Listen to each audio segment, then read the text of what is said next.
زندگی میں ایک ایسا وقت تھا جب میرے پاس وہ کلیئرٹی نہیں تھی، نہ منزل کا پتہ تھا اور نہ رستے کا تعین تھا۔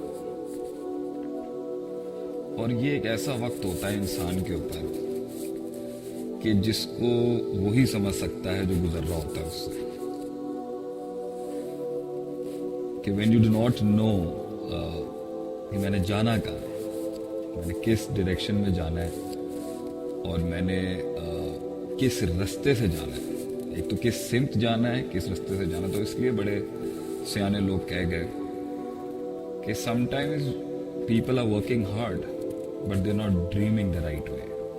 کبھی کبھی انسان خواب صحیح نہیں دیکھ رہا ہوتا، محنت بہت کر رہا ہوتا۔ تو اسی حوالے سے میں نے کچھ گزارشات آج پیش کرنی تھی۔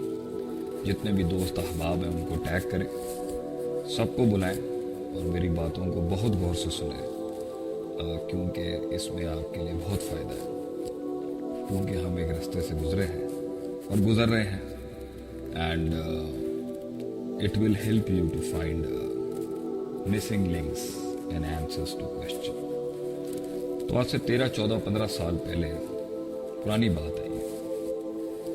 تو ہر بندہ جو ہے نا ایک اپنی فلسفی پیش کر رہا تھا زندگی کے حوالے سے، ہر بندہ ایک اپنا سولوشن پیش کر رہا تھا زندگی کے حوالے سے۔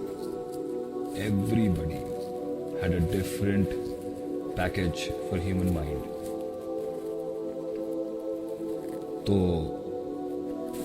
جب اللہ تعالیٰ نے ہمیں رستہ دکھایا اور یہ سمجھ دی اس رستے کی، تو ایٹ دیٹ ٹائم میں سمجھ نہیں پا رہا تھا کہ ہمارے مسائل کیا ہیں۔ ایک تو میرے ذاتی مسائل ہیں، مجھے کیا چاہیے، مجھے اللہ سے کیا چاہیے، مجھے لوگوں سے کیا چاہیے، میری منزل کیا ہے، میرا مقصد کیا ہے۔ میں مان چکا تھا کہ ٹھیک ہے دنیا مجھے کچھ دے نہیں سکتی، میں اس کو قبول کر چکا تھا کہ یہ دنیا according to the law of diminishing marginal utility, اس کو آپ جتنا کنزیوم کر لیں، اس کو آپ جتنا بھی کنزیوم کر لیں، یہ آپ کو مزہ نہیں دے سکتی۔ یہ انہی کا اکنامکس کا لا ہے۔ ایک بار، دوسری بار، تیسری بار اس دنیا کا ایک خاصہ ہے کہ اس میں ڈراپ ہو جانا ہے اس کا مطلب۔ تو یہ بات تو سمجھ میں آ گئی تھی کہ the world cannot give me what I had been chasing۔ میں جس چیز کو سمجھتا تھا کہ یہ مجھے ایکچولائز کرے گی، یہ مجھے وہ پروان دے گی، وہ مجھے وہ سکون دے گی، وہ اطمینان دے گی، وہ تو مجھے سمجھ میں آ گیا تھا کہ یہ دنیا نہیں ہے۔ باہر بھی گیا، امریکہ بھی گیا، یہاں بھی رہا، کبھی یہاں دھکے، کبھی وہاں مار، کبھی اس کلچر کو اپنا لیا، کبھی فلاں کو اپنا لیا، کبھی اس کی بات سن لی۔ کوئی آئیڈینٹی کرائسس ایسا عروج پہ تھا، ایسا عروج پہ آئیڈینٹی کرائسس تھا کہ مطلب پانی میں رڑتی ہوئی جھاگ نہیں ہوتی، فَأَمَّا الزَّبَدُ فَيَذْهَبُ جُفَاءً۔ اللہ قرآن میں کہتا ہے جھاگ نہیں ہوتی، پانی اٹھا کے یہاں مارتا ہے تو یہاں ہوتے ہیں، یہاں مارتا ہے تو یہاں ہوتے ہیں۔ تو زندگی کچھ ایسی ہی تھی، اور آج بہت سے لوگوں کی ہوگی اس طرح سے، کیوں وہ بیچارے اندر سے معصوم ہوں گے، اندر سے واللہ ہی معصوم ہوں گے لوگ، مگر تربیت، گھر کی اپ برنگنگ، حالات اور نرشمنٹ جس ماحول میں ہو چکی ہوتی ہے نا، اس میں یہ خاندانوں کو اور گھر والوں کو بہت ہیوی پرائس قیامت کے دن پے کرنی پڑے گی، جنہوں نے بچوں کو صحیح آئیڈیالوجی اور صحیح نظریہ نہیں دیا، بچوں کو صحیح ڈائریکشن نہیں دی۔ اور کہتے ہیں نا، امریکن سائیکالوجی بھی کہتی ہے کہ بھائی 5-6 سال میں بچے کی پورا مائنڈ سیٹ تیار ہو جاتا ہے کہ اس نے آگے زندگی میں کرنا ہے۔ کچھ بلائیں ایسی ہیں جو آج تک ہانٹ کرتی ہیں ایک انسان، آج تک ہانٹ کرتی ہیں کہ اس نے جو ہے نا آج تک کتنے سائیکوپیتھیز ہوں گی جو شاید ہمارے ساتھ بھی جڑی ہوں گی۔ کسی میں ڈر ہوگا، کسی میں فلاں چیز ہوگی، کسی میں یہ ہوگا، کسی میں وہ ہوگا۔ بہرحال تو جب اس کا اینڈ پہنچا نا اور میں وہاں تک آ گیا، اللہ مجھے لے کے آیا کہ دنیا میں نہیں مل سکتا تجھے، دنیا میں کر لے جو بھی کرنا ہے، دنیا میں نہیں ملے گا تجھے۔ And that is the time when I started searching in life۔ And that was the time جب میں نے یہ سوال اٹھائے، بھائی حل کیا ہے؟ مطلب خاندان کچھ کہتا ہے، برادریاں کچھ کہتی ہیں، اسٹیٹس کچھ کہتا ہے،